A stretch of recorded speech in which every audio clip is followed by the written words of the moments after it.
Coach Desiree. We are happy that you are here, despite the challenges you have. We were very happy. And members of the media, welcome. We are gathered here today to announce two important components of the game, particularly in the technical department of the association. At the center of our vision, there are two areas that we are strong at and we want to push. Is the youth football and women's football. So clearly, our goals is to make sure that we do well in the youth football and we also do well within the women's football. We are just from a World Cup, all has been set, but going forward we have to action what we have set ourselves and making sure that come the next World Cup we are ready as the association and the country. We should be able to constantly make sure that we educate or we upskill our coaches. So critical to the announcement that we are going to do today, it's around coaches, it's around the new programs that we are introducing as the association. And we have, I think, for a number of years, we have trained a number of coaches. We have trained at the different levels, and one of the things that the TD had to deal with was around the issue of club licensing, particularly on coaches. And we are here to also announce what are the developments in that space. And in the past, we have indicated that we are gearing ourselves up to make sure that we provide certain levels of the licenses that were not provided in the country. So the TD will deal with that. And we want to appreciate the regions that are doing well on coaches education. SAFA remains a center of education for our coaches. We know that SAFA Kamala in the Western Cape and West Rand, there are a number of coaching courses that are taking place in other regions in the country. We want to appreciate them and in making sure that they avail that opportunity for our coaches. And we are moving. Remember, we are just from the World Cup. We have to make sure that we plan for the future, and the future of South African football remains the HPC program for the girls, and we are moving swiftly in terms of that we have to upgrade in terms of the numbers or increase the numbers there from what we have to a full 25 players. Scouting is continuing.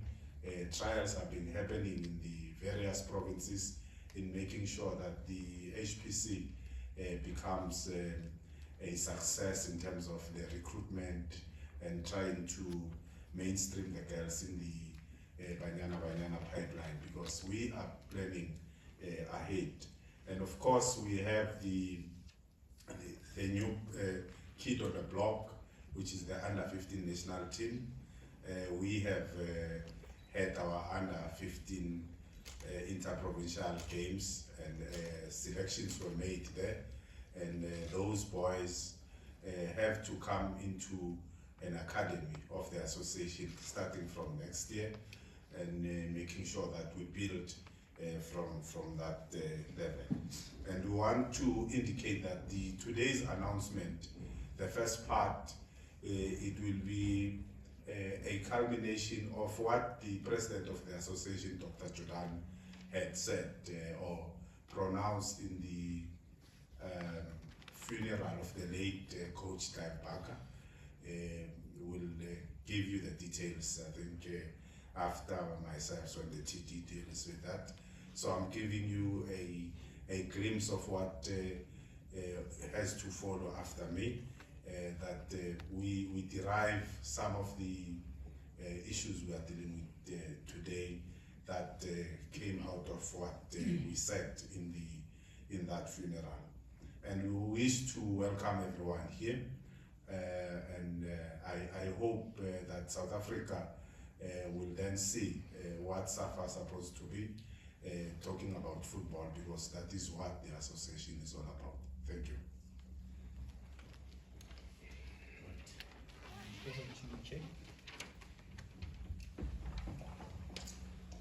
Thanks very much, Head of Communication. Let me first observe the protocol.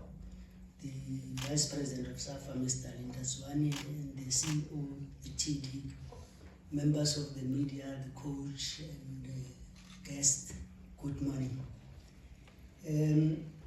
I'm happy today. I'm here just to announce, not like previously when I'm here because we have to appoint a coach. And I know that the media will await for me to grill me on questions. But today my task is very simple. Firstly, on the purpose of the day that was outlined by the VP, we are glad to announce that we are launching the Clive Academy. And when we talk about Clive, all of us, we go back at class 96. He was the coach of Bafana that won that AFCON. But also, equally so, I'm happy because now the women has come up with the new history. So we'll always talk about Banyana. The performance on AFCON, the champions of AFCON, and also the performance in the World Cup. So this one, I will then give the TD to give us a detailed explanation or plan on this academy, which I know I received a lot of calls when people were asking about the School of Excellence and so forth. But today you will have the understanding what is this entail in the launching of the Clive Academy. TD, can you take us through? Thanks, Chairperson of the Technical Committee, the CEO, Melida Nyepao, and Lindazwani. Also, greetings to Coach Des for your wonderful job. Welcome back. I know there's been a lot difficult. I hope you are taking it easy because the journey continues. Also to the members of the media, thanks for coming through today. But I don't know, the chairperson didn't really want to talk about the other major announcement, but it will come in the presentation that I'm going to make for the members of the media. But just to say, today it's about SAFA education. That's an area that we are going to deal a lot with. Firstly, South Africa is back within the CAF convention. You remember that since 2017, we have not been able to have CAF B and CAF A license courses. On Sunday, CAF sent a message to bring us back into the convention. So part of the presentation will be also to do that. We have already, from our side, set up dates already to host our first CAF A license in 2023. The first module will be on the 13th to the 23rd of November. So that is the first part that we'll deal with. And I will explain a little bit in terms of that. Moving forward, we're also breaking SAFA education into two components, meaning coach education becomes the traditional process that we're taking. So we're covering CAF coaching licenses from D, C, B, and A. Within the convention now, we are allowed to hold a CAF A license, but Also that will also help us to have a B license. So the B license is under construction. So as part of the innovation, we are then moving to say it's important that we break the education part into two components. One component, like I said, would be traditional courses, and then the other one would be the SAFA Clive Academy. So Clive Academy will deal with all specialized courses that you can really think of. You know, courses that will deal with the technical director course, courses that will deal with career transition programs for ex-players, courses that will also deal with coaching courses for active players. It will also be part of that. Performance analysis, data analysis, and also courses that will also deal with match analysis for TV pundits. You know, we see a lot of our ex-players also on TV, and they need training, you know, so Tlabaka Academy will really cover a whole lot of that. I think I need to stand up so that I can be able to see the screen and make this presentation.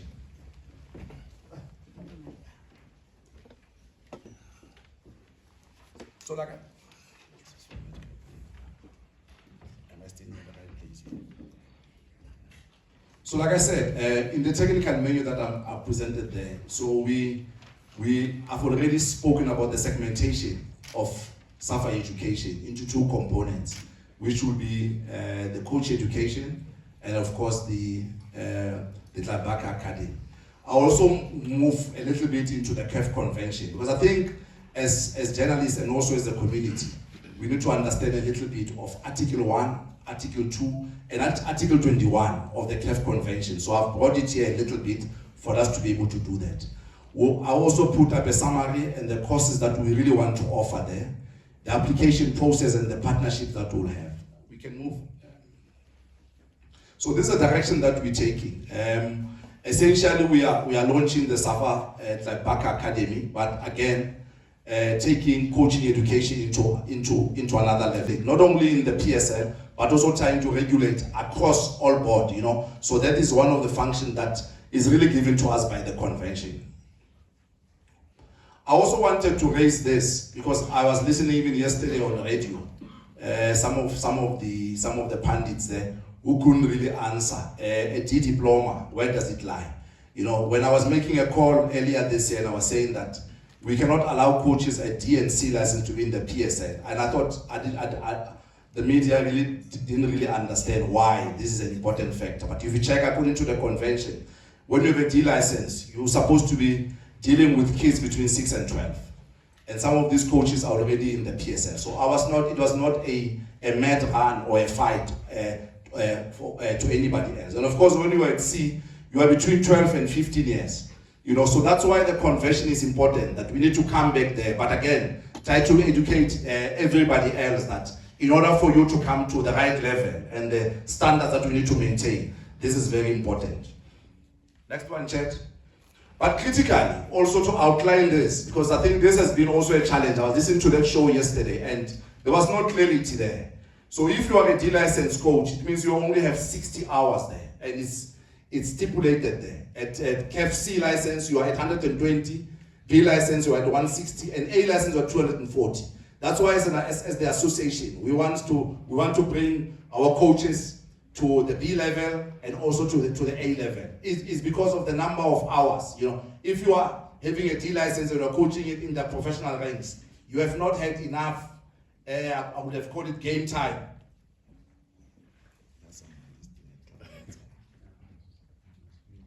If you are a soccer player, I was going to use a game time.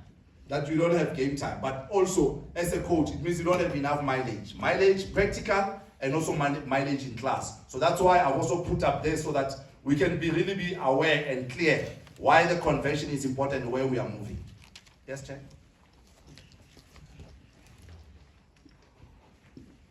Let's move on. Next.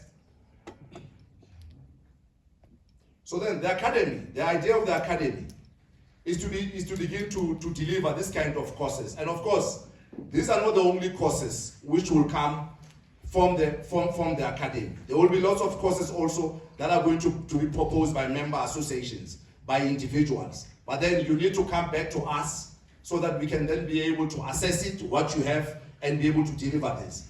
It's important, for example, if you check a course that will deal with active players. You know, we've seen with the Belgium FA there that players like Lukaku and Kevin De Bruyne were managed to do their UEFA B license whilst they're still playing. So these are some of the courses that we really want to bring in there. But again, we're not restricting even you as the media to be able to design a course, media training for coaches. So this is like, it's like an open tender of quality education and standard that you want to bring into the South African community. So these are the courses that we are proposing, and this course will start in 2024. For example, we have already had Conti Kubeka and Zippo Dangalala. We have already put up a small tender or a presentation on a course for basic education course for our educators, because it's also important that we go back to our indigenous youth license that we used to have as the association. So they've already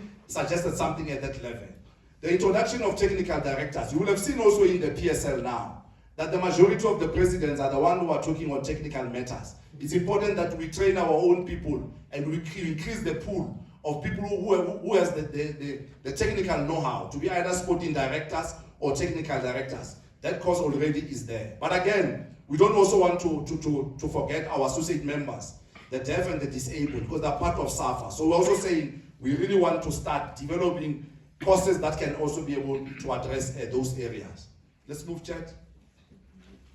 Before I finish up there, so this is a suggested process that we really want to have. You know, have a proposal that is of course supported by members where you're coming from. If you are SAFCA, you've got a document that you want to present. Of course, it's going to be supported by your members. If you are South African Football Players Union, you've got a document that you want to present. Of course, your members are going to be part of this. So the first part will be to have the proposal. Then the step 2, credential and experience, you know, including us checking as to whether you have the ability to be able to have facilitators or you can facilitate this process. And then, of course, you need to have a learner's or a participant's workbook, you know, as well as the workbook for the educators, so that we can be able to have a proper assessment of all of that. Then, of course, you need to have the delivery plan, and then, of course, put up the cost. Why the cost? The cost is because if your cost is 1,200 per head, then the association will say we want 400 from there. So that's also a way of us of opening it up, but also us benefiting from another side. Then once you have done that, the submission and the presentation is done to the technical committee, which will have its own panel. We'll then look at your course and check all the standards that everything is okay, and then give the approval. Yes, Chet? Importantly, and lastly, is that we are also going to have different partnerships. For example, if you check the Solplaik University, they've got an interesting program on data science. So we are already trying to have a partnership with them to deal with football data analysis. The University of the Western Cape has already indicated that they might be interested to do the performance analysis. If you check also UEFA has career transition program, so we might also need to rely on them in terms of the quality of the work that they have that they can also bring along. I've spoken about SAFCA, who have also presented a youth coaching manual, you know, that is embedded within their maximal training. We'll have a look at that. FIFA, they have lots of courses, especially on academy director programs, you know, so we might also have to rely on that.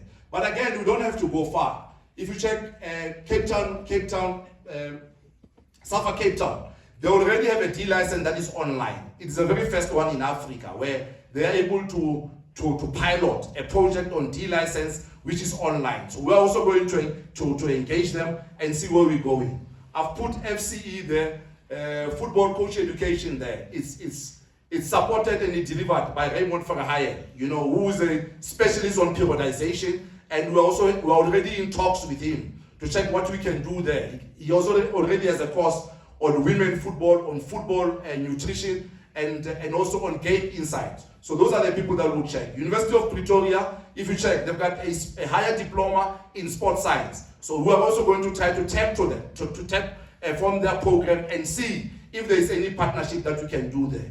University of Johannesburg, they've got a lot of safeguarding programs that they have there, and mentorship that we can be able to look at. So this is the idea. that we are taking there, but again, open it up to everybody else. But key to our announcement is that we're back in the CAF convention, the A license is back. We are targeting coaches who are in the Hollywood bets, coaches who are in the PSL, coaches who are in the National First Division, and also coaches who are national team coaches. And then again, the SAFA Clive Academy is alive and kicking. You know, it's for us now from 2024 to be able to deliver these programs. Thanks, Chair.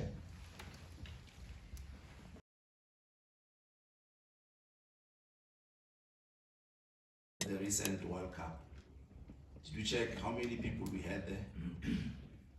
Or we're just worried that bonuses must be paid or whatever? We didn't check that. It was a blind side. It was a blind spot. So Coach Desi, for example, had 2 assistant coaches, had 2 analysts, also had a physical trainer, and also a biokinetist. And if you check where all these performance analysts trained, when the association, for example, has international matches, we take our analysts from the clubs. Where are they trained? Is there any course that really, in South Africa, says that you must train performance analysts? It's a job that I did when I was at another PSL club for a very long time. But where do we get training? And if you have also seen, and this is a message also that I want to put across, if you've seen on Facebook, there's an organization there, IPSO, that is also trying to bring scouting and performance analysis courses to South Africa. But I also checked the comments there, and I didn't want to comment. And people are saying, but this number is changing and all of that. So if you don't own this space as South Africans, with the expertise that we have, you are going to have a lot of intruders in that space. But again, it's our responsibility to be able to train and capacitate our people. So the Clive Academy really sets out to do that. When we have national team camps, we must be knowing exactly where are we going to get the young upcoming performance analysts or mesh analysts and all of that. So this is a message that we are really trying to put up there, to say we are already in the process, you know, and we know where we need to be as a country. Gone are the days where in the ABC Motsepe League, a coach comes to training and then the players must go 12 rounds. You know, we've had lots of situations of heart problems, you know, where players are collapsing and all of that. But we have not really looked deeper into that. We could have included also an area on research also there. How many clubs do you have researchers within their clubs? How many clubs do you have strategists within their clubs? So it's a long process, and you need to give the association the credit to allow us to have SAFA education, to have traditional coaching courses, and a new project that we are putting across. The majority of the players, when they finish playing football, it's only then they start thinking about coaching. And maybe, I'm just saying maybe one of the reasons why Banyana also has a better ranking and a better understanding and delivery is that the majority of those players are graduates. Let's face it, are graduates. How many of them have master's degree there, have degrees and all of that? In 2019, you can check an article by Steenbok in 2019. He said 21 out of the 23 players at the AFCON, Coach Des, 21 out of 23 players of Banyana either were having a degree or were having a master's degree in 2019. So maybe in order for them to be able to understand tactics a little bit better, maybe education is playing a big role there. Why not try to help the situation by injecting a lot of programs that will resuscitate and reboot and recreate the football that you want to see? Team coaches, yes, soon we'll announce using the FIFA Forward 3.0 we're budgeted for the national team coaches to be permanent. We'll announce the new under 17 and the new under 20 national team coaches for men. But remember, we have an under 15 program, so it's a developing program. The under 15 and under 16 coach will also be the coach for the under 17, because the group that we have now, we want them to go to the World Cup in 2025. So we want them now to be 2 years younger, to go to CAF. They also have a tournament coming. We'll announce that when the time is right. So that is coming. Under 17, under 20. Can I move? Yes, you can. I need to be sure with you. Like I said, you report it a different way. In terms of the numbers, I need to put my. In terms of the numbers, the CAF A license, we've got 371 coaches trained in South Africa. 29 of those are female. I'll go back to what I said again. We can provide 4 coaches for all teams in the LFD and in the PSL, if you do your mathematics. So we're not short of numbers.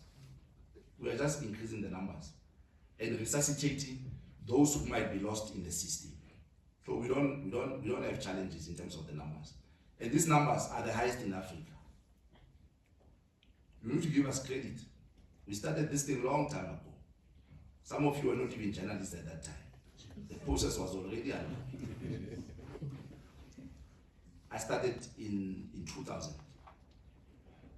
So it's been happening. I want to remember 2000 thing. We started a long time ago. So we've got 26,000 there. So no crisis. And if you add those who have been also be going to Botswana, who are also going to KZN, it means we are in safe space. So there's no fight with the PSL. It's for us to continue training and saying, these are our numbers and here are our members. Please do the right thing and help. Are we together, Chet? That's what I'm saying. KZN, they've already taken a big step. And the reason for that is that already last year, 4 days in the office, I'd already sent a survey to all the regions to check the numbers. And SAFA Majuba has almost 157 coaches trained from A up until D. Do they have the numbers to be able to implement at that stage? Yes, we have trained enough there. If you check the number of C licensed coaches, we've got 10,970. And this is across South Africa. So they do have the numbers. And again, their recommendation is a minimum standard that they're asking. Like I say, in 2 weeks' time, we'll reveal what we are proposing to the regions. But for me, what they're doing is a good thing and it's a minimum standard. At least let's start somewhere, you know. But I'm happy with what they're doing. Like I've said, SAFA Majuba is an example of a region that has really done well in terms of coach education. Cost of the D license. If you check the cost for a B license in Zambia now, how much is it? How much is it? 30,000 kwacha. B license, 30,000 kwacha. Education is very expensive. I think you know that yourself when you are here. It's very expensive. Before, the association had tried to use a legacy money to be able to help. Most of us received help from the legacy fund, but we all know that the legacy fund is finished. And it's not only in South Africa where people are paying for courses, for training. So yes, it's costly, but that's how it is. Unless there's a sponsorship, then there will be a relief. But for now, we need to continue to pay at that level.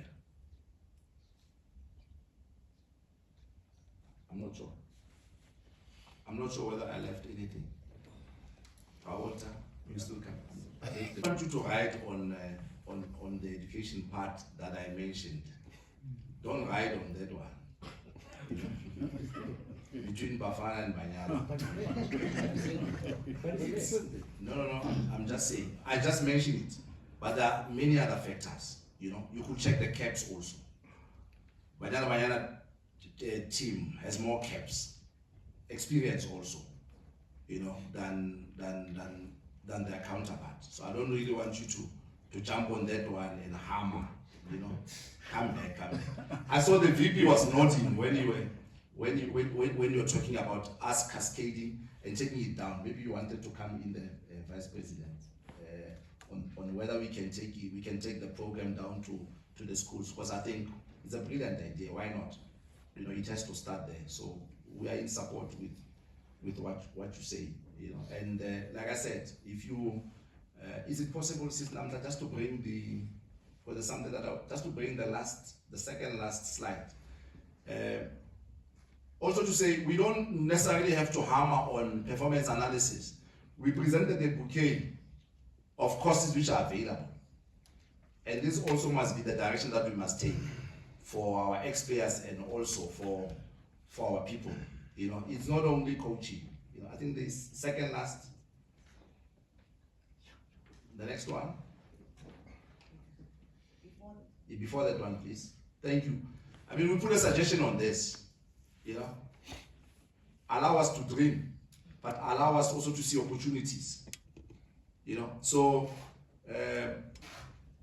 but Walter, as much as I know sometimes the entry point is on performance analysis and all, but we presented a bouquet, you know, and we have also suggested again to say, let's have PSL and NFT players and ABC multiple league players, you know, taking coaching courses while they're still playing. The system must allow them to be able to be trained while they're still playing. So that by the time they finish, they can also now sit on the bench. Because we see it, they play, finish, and then they've got a connection with the previous coach, then they sit on the bench. And then you guys keep quiet. It must be us talking now. How is it possible that 2 weeks ago you were a player, this week now you are on the bench, you know, and it's Steenbok again. So I was just saying, like, you know, we presented, the list there is almost what, 23, what we've suggested, but there's a whole lot that we can deal with. You know, football periodization, game site, tactical periodization. There's a lot of things that we can really put up there, you know. Courses for active players, you know, like I said, also training for coaches, you know, and also match analysis also for TV pundits and all of that. So there's a whole lot of things that we can really have. So that's what the academy is there, to broaden and to be innovative, you know, as we support the game. The idea is just support the game. Yeah. Chairperson? Maybe the last one. I think we're in support of what has been proposed. It was not a question necessarily. It's an input, because the engagement with the Department of Education is at that level where we want to better the coach, which is a teacher, and the child. But there's a model that normally School of Excellence does, where they say you must perform in the field, but equally academically you must be also be par in terms of that. That is what we are taking down to the education level, because the other challenge that you have is that through this model of academies you can foster it, but there's community clubs and community football that sometimes some of the talented youngsters are found there, and they happen to move up the ladder. So then we have to deal with it systematically in all levels, but where it can be better done is at the school level, where these kids are taken through these processes and understand that football is a short career. Education is the way to go, and we have to balance that, but then it should be embedded at the level of a school. Thank you.